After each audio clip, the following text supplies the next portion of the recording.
कहा जाता है कि बिहार में अगर सियासत चमकानी है तो दो इक्वेशन हैं, एक जाति और दूसरा दबंगई।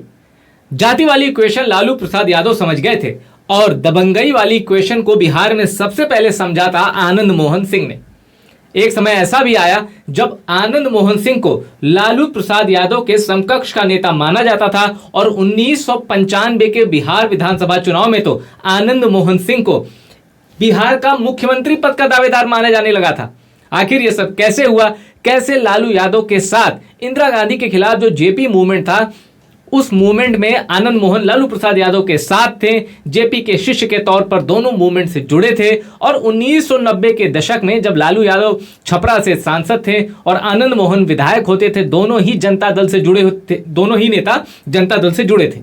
फिर अचानक ऐसा क्या हो गया कि आनंद मोहन और लालू प्रसाद यादव की राहें जुदा हो गई। आनंद मोहन को नई पार्टी बनानी पड़ी और लालू यादव के खिलाफ राजनीतिक बिगुल फूंकने का ऐलान करना पड़ा। इन सवालों का एक जवाब है मंडल कमीशन।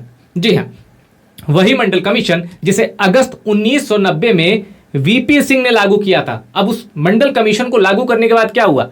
ओबीसी यानी अन्य पिछड़ा वर्ग, इनको 27% का रिजर्वेशन मिल गया। अब मंडल कमीशन के बारे में एक छोटी सी जानकारी आपको दे दूं कि जब जनता पार्टी की सरकार बनी थी इमरजेंसी के बाद, तो मंडल कमीशन उन्होंने गठित की। अच्छा, रिपोर्ट 1980 में आ गई थी, लेकिन उसके बाद जो सरकार थी इंदिरा गांधी की और राजीव गांधी की, किसी ने मंडल कमीशन को लागू करने का साहस नहीं किया। राजीव गांधी तो खुद कहते थे कि आरक्षण नहीं होना चाहिए, आरक्षण के खिलाफ थे राजीव गांधी। अब वीपी सिंह की सरकार आई। वीपी सिंह एक दूरदृष्टि वाले नेता थे सियासत में। उन्होंने समझ लिया था कि कांग्रेस की साजिश के चलते, राजनीतिक साजिश के चलते अब उनकी सरकार में बाधा इतनी ज्यादा दिन तक वो टिकेंगे नहीं, और बीजेपी का उभार वो देख रहे थे। 2 सीट बीजेपी की 1984 में थी और 1984 के चुनाव में, और उसके बाद जब चुनाव होता है तो बीजेपी 88 सीटों पर आ गई। तो और राम मंदिर आंदोलन के साए में वीपी सिंह ये तो समझ गए थे कि वो ज्यादा दिन कुर्सी पर रह नहीं पाएंगे। तो आनन फानन में उन्होंने क्या किया? राजा मांडा के नाम से मशहूर वीपी सिंह, जिनके पास अकूत धन दौलत खेत खलिहान थे, उन्होंने मंडल कमीशन लागू कर दिया। और मंडल कमीशन लागू करने के बाद वो पिछड़ों के मसीहा बन गए, तो सवर्णों के विलेन नंबर 1 बन गए। अब मंडल कमीशन लागू हुआ तो पूरे देश में हुआ। अब बिहार में जब मंडल कमीशन की गूंज आई तो आनंद मोहन राजपूत होते हुए खुल के आरक्षण के विरोध में आ गए, जबकि लालू यादव के लिए मंडल कमीशन का लागू होना एक तरह से पॉलिटिकल बूस्टर था। क्योंकि 1990 में जब लालू यादव बिहार के चुनाव हुआ 1990 में, और उसके बाद लालू यादव बिहार के मुख्यमंत्री बने, तब लालू यादव कोई सीएम का चेहरा नहीं थे, वो तो सांसद थे। एक वोटिंग हुई और एक बड़ी लंबी कहानी, किस तरह एक उसमें ट्विस्ट आया, नीतीश कुमार और शरद यादव इन सब ने एक राजनीतिक व्यू रचा, जिसके बाद लालू प्रसाद यादव मुख्यमंत्री बन गए। लेकिन तब आनंद मोहन और लालू प्रसाद यादव दोनों जनता दल से ही जुड़े थे। अब मंडल कमीशन लागू हुआ तो उसके बाद आनंद मोहन ने खुलकर इसका विरोध किया। आनंद मोहन सहरसा से ताल्लुक रखते थे, राजपूत थे, अच्छा खासा बाहुबल था। उनके पिता राम बहादुर सिंह, माफ कीजिएगा, उनके दादा राम बहादुर सिंह फ्रीडम फाइटर थे। तो अब जमींदार भी थे आनंद मोहन, मतलब पैसे से, रसूख से, हर लिहाज से वो संपन्न थे। आनंद मोहन ने 1993 में अपनी एक अलग पार्टी बनाई, जनता दल छोड़ दी। जनता दल में लालू प्रसाद यादव मुख्यमंत्री थे, तो आनंद मोहन ने जनता दल छोड़ दी और अपनी पार्टी बनाई बीपीपी, यानी बिहार पीपुल्स पार्टी। कहा जाता है कि आनंद मोहन की राजनीति का तब एक ही उद्देश्य था, सवर्णों की राजनीति करना, क्योंकि आरक्षण के खिलाफ वो मुखर होकर बोलते थे। अब जब 1993 में पार्टी बनाई, फिर 1994 में क्या होता है, वैशाली में उपचुनाव होता है। वैशाली जो लोकसभा सीट है वहां उपचुनाव होता है। आनंद मोहन अपनी पत्नी लवली आनंद को टिकट देते हैं, बीपीपी अपनी पार्टी बिहार पीपुल्स पार्टी से। और लवली आनंद के सामने कौन चुनाव में खड़ा होता है? किशोरी सिन्हा। कौन?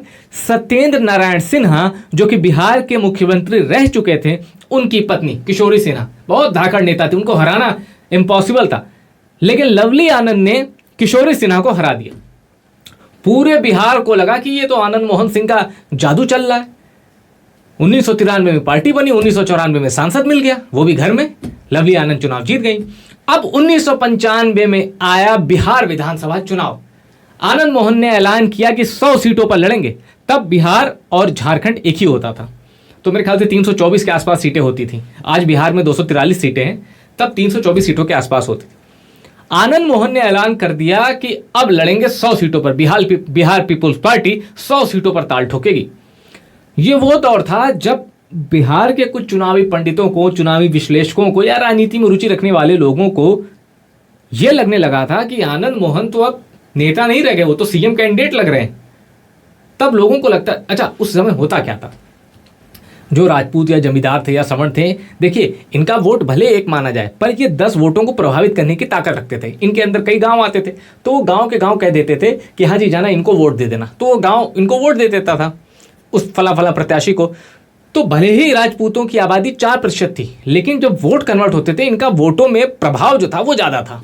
ठीक है, तो अब बीपीपी के समर्थकों को लगा कि अब तो सरकार बन जाएगी, हालांकि 100 सीटों पर ही लड़ रहे, तो उन्हें लगा कि किंग मेकर बन जाएंगे, हो सकता है सीएम बन जाए आनंद मोहन। और इसी खुशी में आनंद मोहन ने 3 विधानसभा सीटों से ताल ठोकी 1995 के चुनाव में।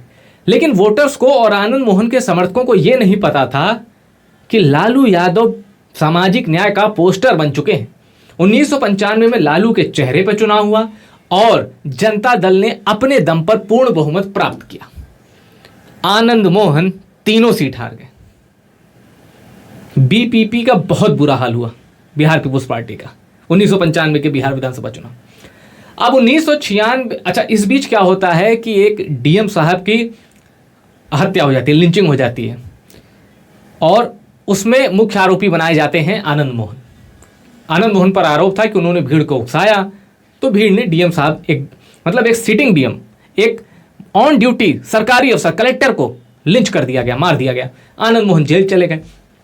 जेल में रहते हुए 1996 का लोकसभा चुनाव और 1998 का लोकसभा चुनाव शिवहर सीट से आनंद मोहन ने जेल में रहते हुए जीता। यह करिश्मा था वोटर्स के बीच, समर्थकों के बीच आनंद मोहन का। हालांकि उसके बाद कई चुनाव हारे और इस बीच उनकी पत्नी भी, अब आनंद मोहन जेल में थे तो राजनीतिक विरासत संभालने के लिए कोई तो होना चाहिए। लवली आनंद ने कई पार्टियां बदली और कई बार, कुछ बार वो जीती भी, कई बार हारी भी, लेकिन लवली आनंद ने बिहार की हर पार्टी को आजमाया, हारती भी गई। अच्छा, बीपीपी की कहानी में बता दूं, बिहार पीपुल्स पार्टी 2004 या 2007 के आसपास उसका कांग्रेस में मर्जर हो गया। यानी एक पार्टी जो लालू यादव के खिलाफ खड़ी हुई थी, जनता दल के खिलाफ खड़ी हुई थी, बिहार को नया विकल्प देने के लिए खड़ी हुई थी, उसका अंत कैसे होता है? कांग्रेस में मर्जर होकर। अब आनंद मोहन, पहला चुनाव होने जा रहा है वो जेल वाले कांड से लेके अब तक, जब आनंद मोहन जेल के बाहर हो, बिहार में विधानसभा चुनाव होना। और एक चीज और जान लीजिए, आनंद मोहन आजाद भारत के पहले ऐसे विधायक हैं जिनको कोर्ट से सजाए मौत का ऐलान हुआ था, सजाए मौत की सजा मिली थी। पटना हाई कोर्ट ने 2007 के आसपास आनंद मोहन को वही डीएम साहब की लिंचिंग में फांसी की सजा दी। हालांकि अगले साल बाद ही उस सजा को, फांसी की सजा को उम्र कैद में बदल दिया गया। अब आनंद मोहन अभी और जेल में रहते, लेकिन 2023 में नीतीश कुमार ने मास्टर स्ट्रोक चल दिया।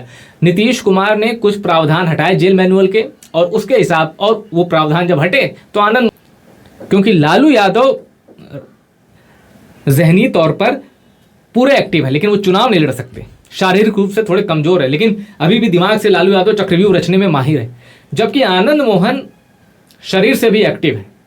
तो अब ये मुकाबला लालू बनाम आनंद मोहन का तो नहीं है, और लेकिन आनंद मोहन का किरदार बिहार के चुनाव में, 2025 के विधानसभा चुनाव में कितना असर डालेगा, इस पर लालू यादव की भी नजर है। तो देखने वाली बात होगी कि 2025 में आनंद मोहन फैक्टर किसके लिए घातक साबित होता है और किसके लिए होता है बूस्टर।